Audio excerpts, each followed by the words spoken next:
Hey, what's going on, everybody? Today is Monday, June 3rd, 2024, and you are listening and watching the Daily AI Show live. And as it stands right now, you've got three of us. You've got Beth, Andy, and I'm Brian. We'll see if anybody else pops in the door on this Monday morning, 1st of June. The first Monday of June is what I'm trying to say.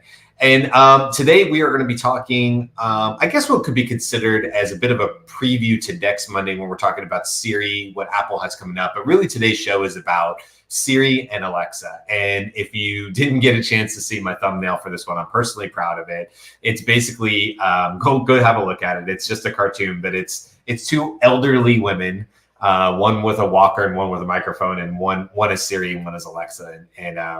And Alexa's saying to Siri, "What did you just say about my alarm?" And Alexa's saying, "Go home, Siri, you're drunk." Or the other way around, "Go home, Alexa, you're drunk." So anyway, made me laugh when I put that together. Wanted to bring that out there. And it's the idea, right? Like, can Siri and Alexa refine the fountain of youth? Can they find the AI fountain of youth and reemerge new, invigorated, like they did? I mean, Siri is 2011. I think Alexa was 2014.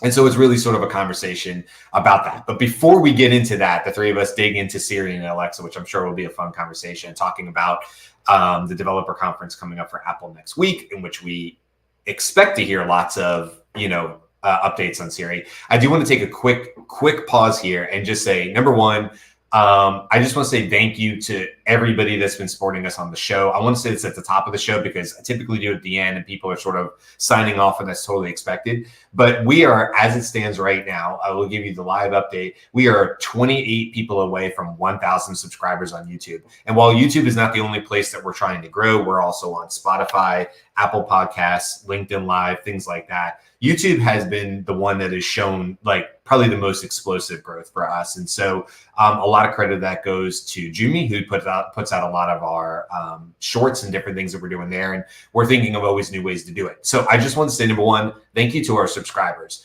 But what I also know is just by looking at the analytics is that a good 80% of people who do catch these shows aren't in fact subscribers. Only 20% of them are.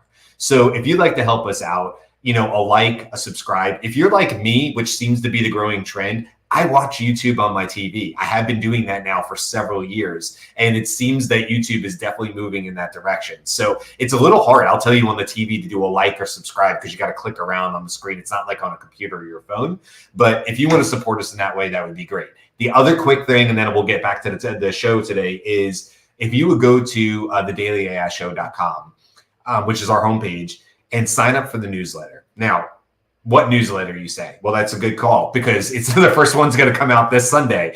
And we've been working hard on it in the background. We think we have something really different, a different way to look at it. We don't want to just give you the news. There's plenty of other newsletters. We read them too, the Neuron and other ones that are great. But we want to give you something that's a little more than what we can do on the live show here. So pretty simple. Go to the website, thedailyAIshow.com, and you'll see a place there to submit a form.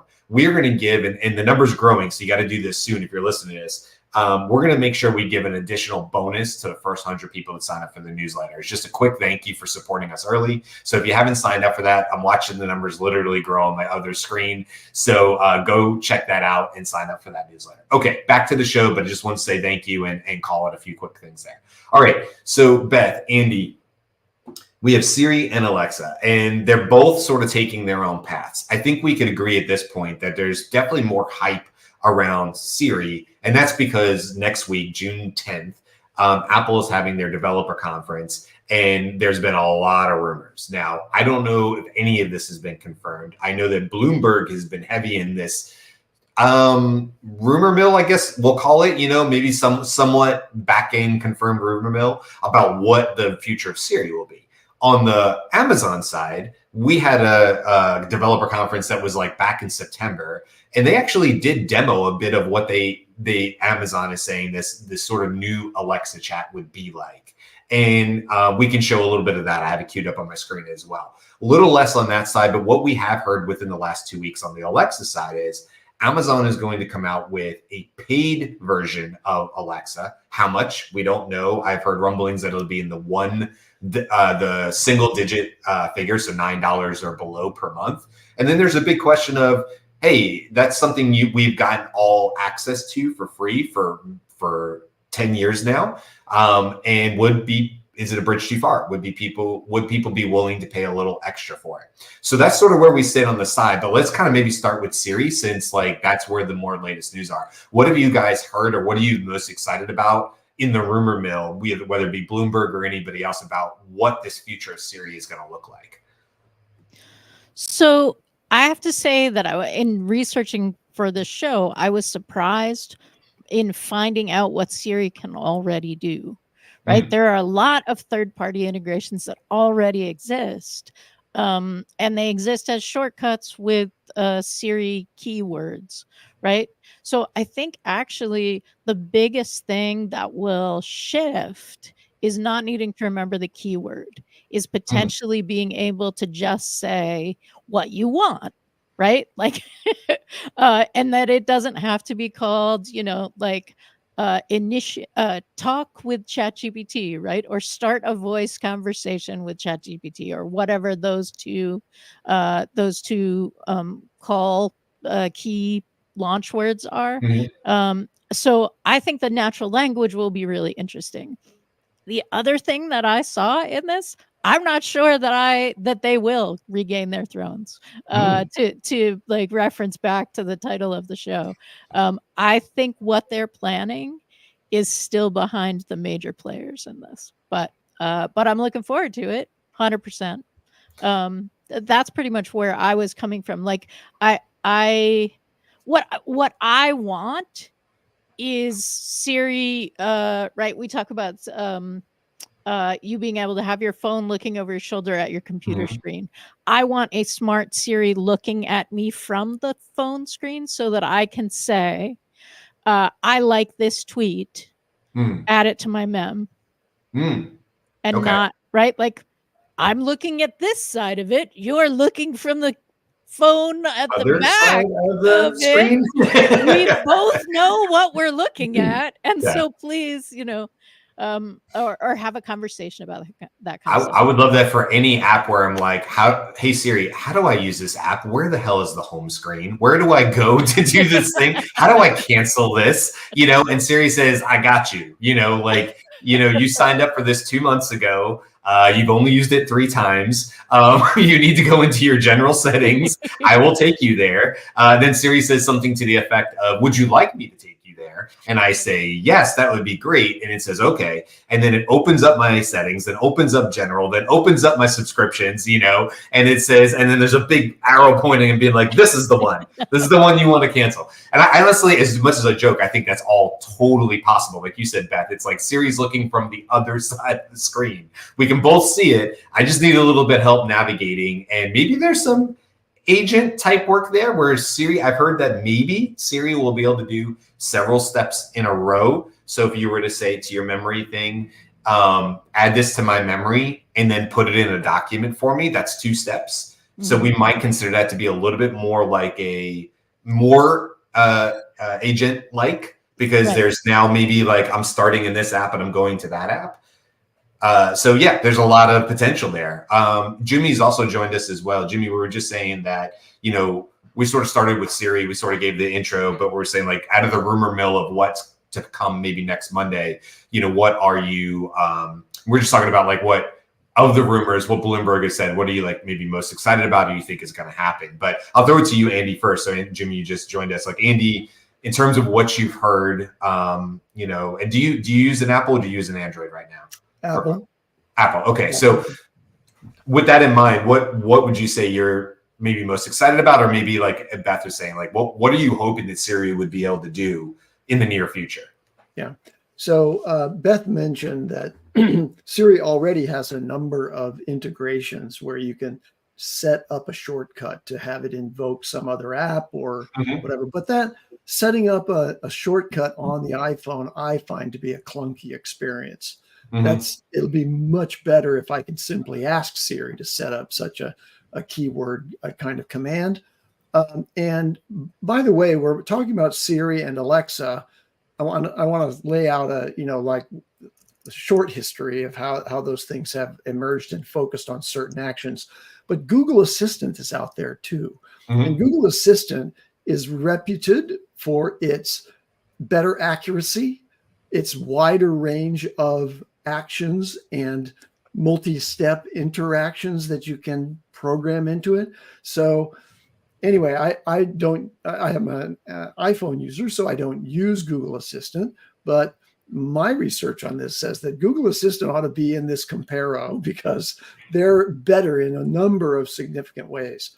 But let's go back to how Alexa and Siri first started out. These were early AI that was really focused on natural language processing. Mm-hmm. And so the magic and the kingdom that Siri may have had at one point on the throne was its ability to interpret what was being said to it with various accents and all kinds of drunken slurs and whatever.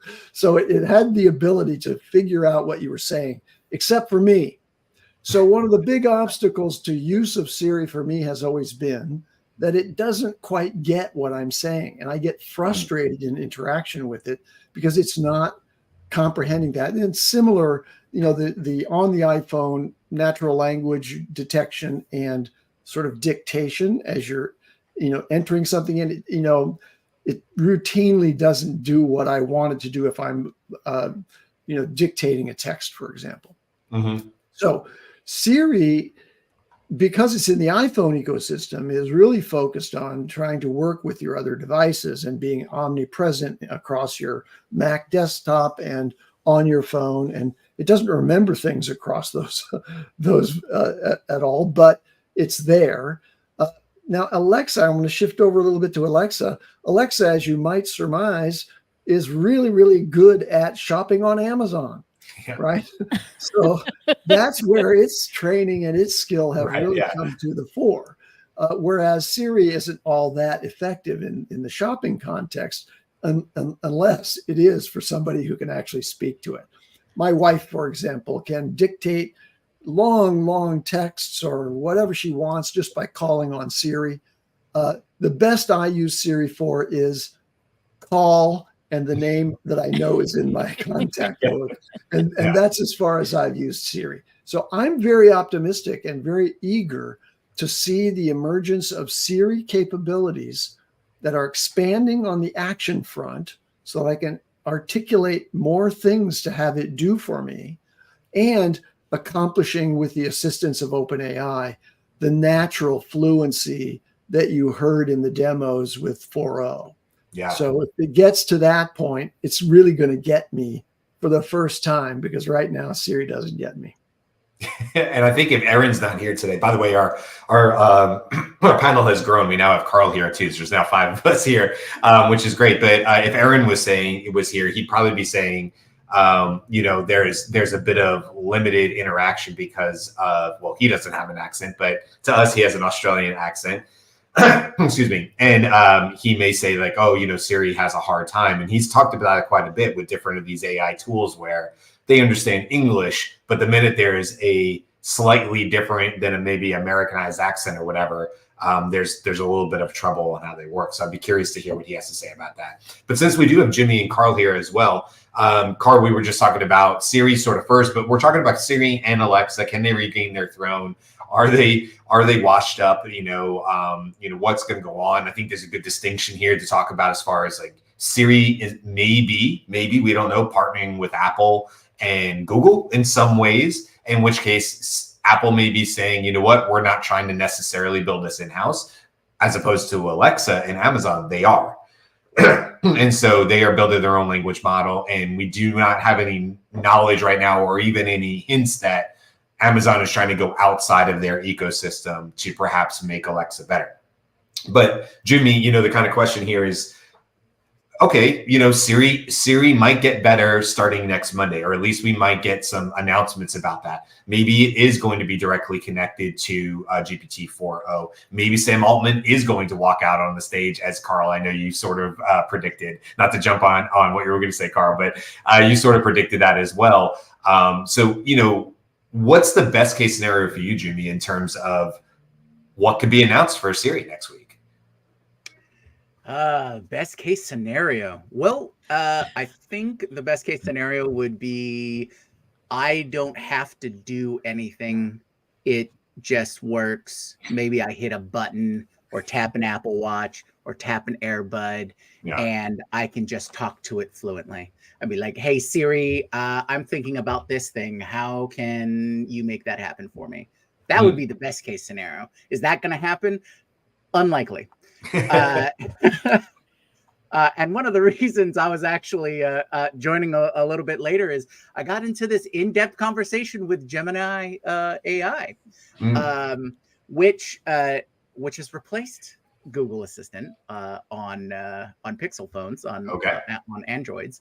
So they're all in on that. They're definitely mothballing the traditional Google Assistant for that. But I wanted to see what the comparison would be between the three of them. What's been announced, what's been theorized, and what are the predicted paths that they're going to go down for development. And based on, I guess, what Apple's been doing over the last couple of years regarding Siri or just Apple in general, is they've got to focus on personal privacy. They want to keep you in the ecosystem, all of those things that Apple focuses on. And of course, their focus has always been, or their big selling point is, it just works, right? The UX and UI of Apple devices is supposed to be the bar in which everybody tries to match, right? Everything's integrated. Everything is, it's very clear path, so you don't diverge too much. So that's what we'll probably see in Siri. Whatever it does do, probably will work very well.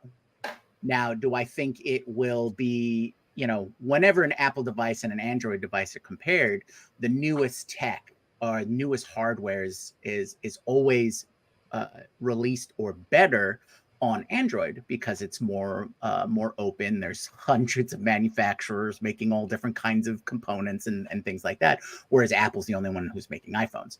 So, but iPhones usually have a better experience for most people, right?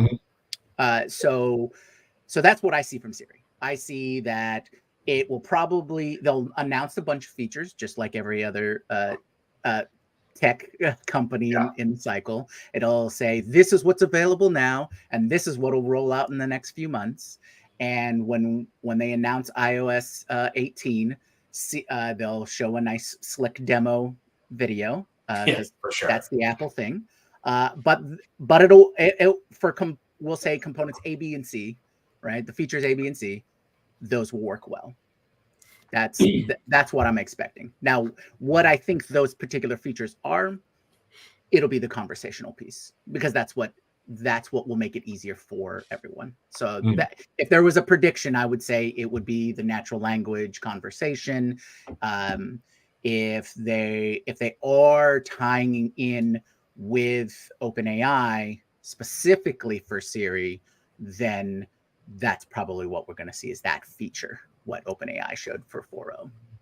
So, Carl, I know you've sort of, you've gone to Paris now. You're now internationally traveling. You're hearing all the latest stuff. You've been pretty bold with your predictions. You certainly in our Slack channels, you're like, I'm sticking with this. I think, maybe tell me if I'm wrong, but I think you said Sam Altman's walking out on the stage next Monday. Yeah. He's going to be there live. So what? we do need to get to Amazon and Alexa as well, but what is, same question that I kind of gave to Juby, what's your predictions? We're 1 week out, given everything you've read, Bloomberg's and everything else, what do you feel like you're going to see next week for Siri? And is it going to be enough, I guess would be my follow-up question. The one thing that I'm very curious about, where everybody has said, which I think is now true, because initially the thought was, okay, Siri is going to be powered by GPT-4o, or will be that was my prediction, is completely replaced by GPT-4o. That'll be like Siri's done, or they'll rename it, or whatever it's going to be. But what the thing that I'm really looking forward to is there's a lot of reports that you're going to be able to not just have a conversation like we have with ChatGPT mobile with their voice mode right now, but you can control your apps. So what does that mean when you can control your apps? Because that opens a lot of different doors. I think the key thing that I'm looking at, and this goes beyond Apple, because Google will implement some sort of Meta implementation, Anthropic implementation, whatever that is. They're all going to be in the same boat about 6 months from now, which impacts all of everything that we have. That is, I think people may be glossing over the power of what you can do with an AI that has agentic features that can now do stuff for you. And then take it one step further. How many CarPlay devices are there? What can that do? So what are some these agentic features can now be able to operate? I think on the car, it's not like you can turn on, like, it's more of, operate my radio and all that kind of stuff. It'd be nice though. It'd be like, hey, I need you to set a temperature control, or like give me like medium power fan. That would be amazing. So I don't have to mess around. Just like a Google Maps, or let's say Apple Maps, maybe. Yeah. But I mean, a lot of times you start in, I don't know about you guys, but you start in your car or you start on your phone and you're like, hey, like I need to plan the trip to wherever. In my case, pretty soon my family's going to take a small trip, like a weekend trip, and I'm setting it up. I also have an EV, so I also have to plan for. It's a long enough trip that I have to plan to stop and charge. So there's that part of it. Like I kind of start on my phone. So to your point with the CarPlay, it'd be great if Siri had the ability to help me plan on my phone, but knew that at a certain set time. So basically set a reminder. On this day, when I start that trip, go ahead and pull that up into my CarPlay and ask me if I'm ready to start that trip. With all the stuff I already just researched on my phone. That would be awesome. It's a little thing, but it would be awesome. So I'm sorry, keep going. Yeah, I feel that's like the Apple way. Like they've always said they've always like tried to put the technology in the background, so it's just you using it without you thinking about it. So I feel that that's the piece there. I do think, like, so for Alexa or Siri or whatnot, I think on next Monday is going to be the day when we actually experience what Alexa and Siri, or what the expectation was. I don't know if that's what the builders actually thought it would do, because the expectation is Siri and Alexa can do all these things. But it's like, well, I don't think the technology was there yet, right? I remember I was working for a home builder, and the whole thing was like, oh, we're gonna put all these devices in all these show homes. It's like, hey, how much does this cost? Oh, today's date is June 10th. Like, no, this doesn't, like, it just never worked. So like it that was all hype. Now it actually can work. And I don't know if the expectation now is the same, or, oh, people stop trusting the voice devices. And so until they actually can use it themselves. So I'm really hoping there's a live demo. I'm really hoping there's no like slick video. Polished video. Yeah. I feel Apple has like, I feel that they'll do a live demo. And I feel that's the only way Sam Altman will be there, is a live demo. Apple, that'd be crazy. And then have that, it'd be even crazier. Here's like a 10% prediction that Satya and Nadella will show up, and all three of them will raise their hands like this kind of deal, which is with Sam in the middle. Like, it'd be really funny. I doubt that's not going to happen, but imagine that would happen. Yeah, I mean, it would be pretty. It'd be pretty influential if it did, for sure. Yeah, because it is powered by Microsoft's, like, to actually use it. Isn't it a whole bunch of things powered by, to actually use the cloud service where a lot of these Apple devices are going to be start talking to? It's going to Microsoft. So isn't that what they're talking about? By the way, nice little plug for tomorrow's show, which is about data centers and how much power AI is actually taking. And so you kind of tangentially, but I just want to plug for tomorrow's show that we're going to be talking about that. No, I think you bring up a lot of good points, and I've said this before on the show that, like, I don't have any. Well, I'll say this: I am an Apple device at my house, except for PCs. I use PC computers, but then I have Apple devices. But I do have Echoes in the house. Would I, after seeing something maybe next week, be willing to switch out Echoes for Apple HomePods, I think there were, or whatever, or that kind of thing, which honestly, I never really felt like were there. But we've talked about this before. Like, if my house Siri seems to be the glue. If Siri ends up being the vocal glue, the natural language glue between all these devices, you mentioned CarPlay. I'll talk about Apple TV because I use it in my house all the time. And so it would be really, really helpful. Same way CarPlay, it'd be helpful to say, hey, Siri, remind me next time that I turn on the TV that I wanted to watch this YouTube video and pick it up where I am right now. Kind of already could do that because I could go to my history and do it. But I'm thinking about other things in my house. I'm moving around doing different things. If it knew that I joined to sit in, and then there was just a thing, and Siri came on my screen and was like, hey, did you want to pick up this video now? You told me to remind you about it. I'd be like, that's right. I didn't want to watch the rest of that video or whatever. So the little things like that would really change it. Now, for me, I don't use Siri. I haven't. I mentioned it before. My wife tends to use it more since she got an Apple Watch, which was at Christmas, and my daughter definitely uses it. So teenager uses it all the time. I don't almost ever use it. I'm honestly, but I do use Echo, but it has fallen off obviously over the last 10 years. So if Amazon is coming out, and let's say it's at the top of the single digit range, meaning that they say it's going to cost money, I'm going to say $9. So we're just going to put it at the top of that single digit, which is sort of a rumor I heard. $9 a month, and I get the Echo Plus. Okay, what is this Echo Plus going to do for me? Well, it's sitting throughout my house. So it's sort of the house personal assistant, if you will.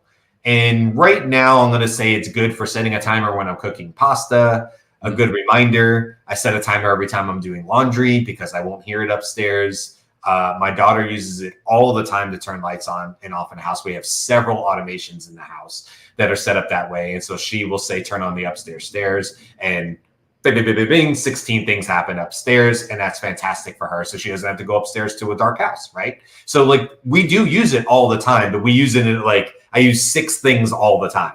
It's not like it's a personal assistant. So for me, what Amazon will going to need to do, it's not like Apple where there's an announcement next week. We might have to wait. I've heard June 30th, which isn't terribly far for announcement from Amazon. I don't know how accurate that is, but that's what I would be looking for. It's like, I don't actually even need them. I don't want them to be the same thing. I don't want them to be interchangeable. What I want from me personally from an Echo is a better home assistant.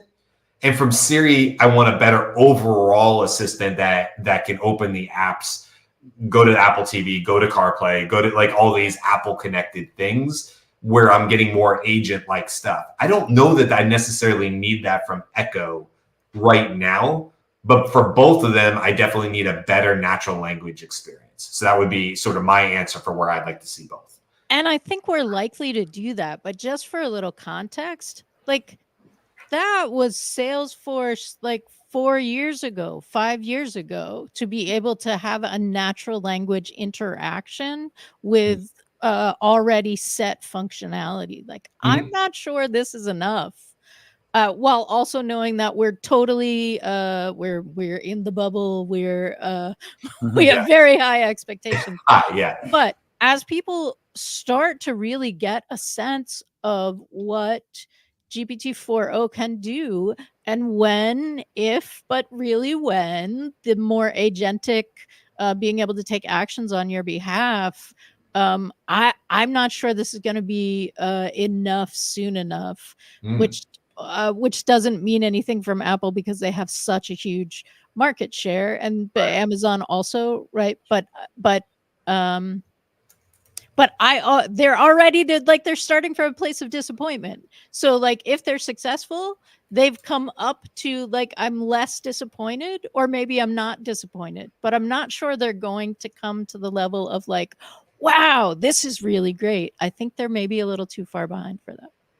And I wanted to look up really quick, Beth, because you mentioned it. You know, they have such a large ecosystem. I was just curious. This is what AI Overview says. As of February 2024, CEO Tim Cook announced that Apple has over 2.2 billion active devices in use. Yes. 2.2 billion active devices. So when you talk about the reach, now I'd be curious, we can follow up with this, how many Echo or let's say Alexa. So I guess I'm saying, I think that I think that it may be successful with the majority of their user base, while also disappointing heavy AI users like us. Well, there's also a question when you mentioned all those devices, Brian, is how many of those devices are going to be compatible, like with whatever they release. Like I've got a Pixel 6, right? And only now it was that rolled out with Gemini AI as their, as their replacement feature for Google Assistant. Is Pixel 6 the most recent? Forgive me, I don't know. No, no, no. They're on 8 something or okay. Yeah. I'm sorry, I got an old phone. Yeah. I was like, man, maybe it's new. I don't know. Right. So so my question is, like, what's going to be the compatibility? What's going to be the backward compatibility for these devices? Or for these new AI features? Is iOS 18 going to require, an M1 or later, because that's the only one with an NPU? Those kinds of questions.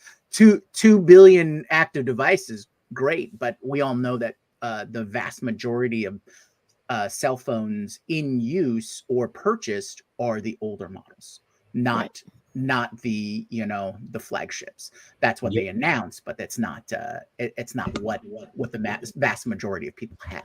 Yeah, let's remember that Siri is a cloud connected. You have to be connected to in order to use it. It's not a local function. So if we're talking about getting conversational assistance local on the device, where it doesn't have to consult with the cloud or the resources in the cloud, then that's a whole different progression. And yeah, that's going to be constrained in terms of the number of units that are compatible with that kind of local AI processing. I wanted to shift back to something Brian was saying, which was, here he uses Echo in the house, and it's a great home assistant. And the numbers for Echo, Amazon's Echo, are that it has a majority market share of installed smart home devices, right? Apple and the HomePod HomeKit setup has it's low single digits, presence out there, and just in terms of the devices there. So you see the sort of the ecosystems being very different. Alexa, home assistant, reminders, cooking, order me some stuff from Amazon, all of that. They have an enormous advantage just in terms of the distribution of existing Echo devices out there. Google Assistant, the Google Nest connection, that gives them about a 20% presence out there. But you can see how already Google's much, much smaller than Amazon. So Amazon's in a really powerful position to introduce more sophisticated conversational and agentic assistance to the population, let's say. Whereas Siri and Apple are right here on my device, right? And so all the functions that I want to do with my phone are going to be accelerated and or amplified by the capabilities of Siri once Siri gets to the proficiency that it satisfies me as a user. Right. But are you then doing, like, the phone could replace the device, but the device can't replace the phone, right? Sure. So when that gets to a place where your iPhone can just function the way that that your like little speaker pod is doing, then I think Apple is still in that strong driver's seat, unless ChatGPT or OpenAI comes out with a device, right? Like they have, in a weird way, they have all the back end. They just need the front kind of piece. That's me speculating based on like months ago. Sam is working on a device with somebody, so don't go. That's like tinfoil hat, maybe. Yeah. I think you have an excellent point. I'm going to guess that Brian is going to be resistant to switching out Echo and the connections it has to his home system, if you will. That's not going to be solved by a smart assistant on the iPhone. Okay, Carl. I think when we talk about the devices and this, I remember Sam Altman saying, do you remember, I can't remember which podcast he was on. I think it was a Lex Friedman one, where he was saying he admired the technology that is the iPhone. And then while he was saying that there was the rumblings of like that partnership. Then it was somebody else was mentions like whenever a founder has a admiration for another device, that usually leads to some sort of collaboration. So I feel that's where that's headed. And I'm curious because you mentioned it too, Andy, about, I don't know if just recently too, it was about what can the not just the cloud offering, like it's still run on the cloud, but remember that a lot of the rumors saying that a lot of the stuff you could do on device, and then some of it is going to the cloud, some of it, if it can be done locally, it could. So, and then there's a whole bunch of questions about, okay, which is GPT-4 or OpenAI, which is proprietary themselves, because there's a lot of conflicting reports which is and which isn't. So that'll be an interesting play. Plus, how does Google Gemini play into this too? But if Apple's paying OpenAI billions of dollars, there must be some pretty significant application.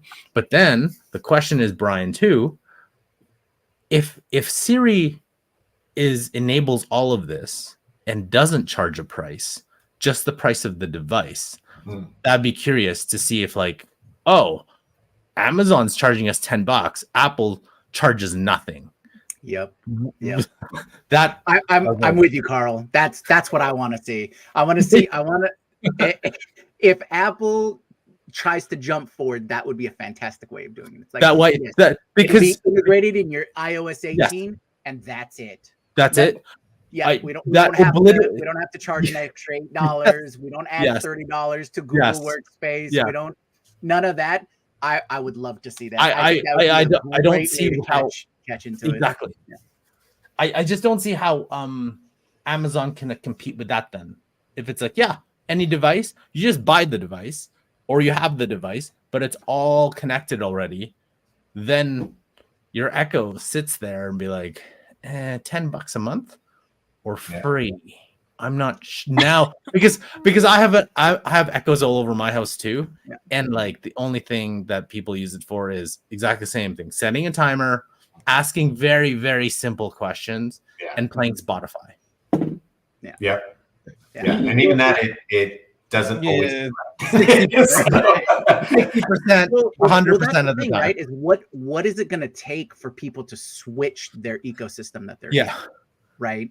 What's that critical tipping point? It's like, oh, okay. No, my Echo is 5-6 years old or whatever, or 10 years old or whatnot. Yeah. Okay, is it time to get a new thing? And if they announce something like, oh yeah, and then now IoT devices are all connected through XYZ chip in the new iPhones or something like that, it's like, oh, I could just buy a new iPhone with the new Siri and the new Chat GPT or whatever, and then control all through there. So yeah, I think figuring out what that tipping point is, and I think the easy play right now is Apple just eats the cost, uses it as a loss leader, and says, yeah, we've got the new best models, everything's tied into the new Siri, and every Apple owner has it already. Done. Well, we're gonna obviously know a lot of these answers next week. The event is on Monday, so next Tuesday is when we will be doing our full review of whatever just happened with Apple. We'll be talking about that, but we do have a whole bunch of other shows coming up in the next 2 weeks. I want to call out some of them. Tomorrow I talked about it. We're going to be talking about our energy costs, too high for AI. Is it simply costing too much? And we don't like to think about it because we get all these fun, really, really, helpful tools that help us do a bunch of stuff. But what is the true cost of energy for all this great stuff that's coming with AI? So we're going to dive deep into that tomorrow. The news on Wednesday On Thursday, we're talking about the top, all of our individual top 5 AI tools that are currently transforming our lives. Is it a ChatGPT? Is it Perplexity? Is it some other tool? And then we'll sort of round robin and figure out what the ultimate 5 is at the end of that show. Friday, we got our bi-weekly review. And then coming up next week, like I said, on Tuesday, we're talking about Apple. We're going to be talking about a recent Reuters report that came out about journalism and AI, which is very interesting that Carl was talking about it. And we're going to be talking about, can frontier models keep growing at 5x? There was a recent report on that as well from Epic, I think it was. We'll get that right.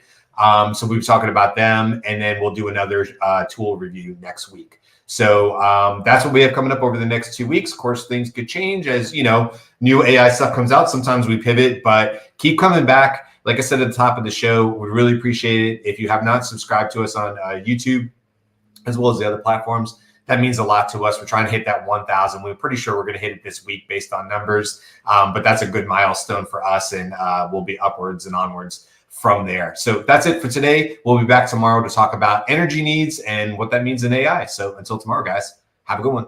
Bye. Oh.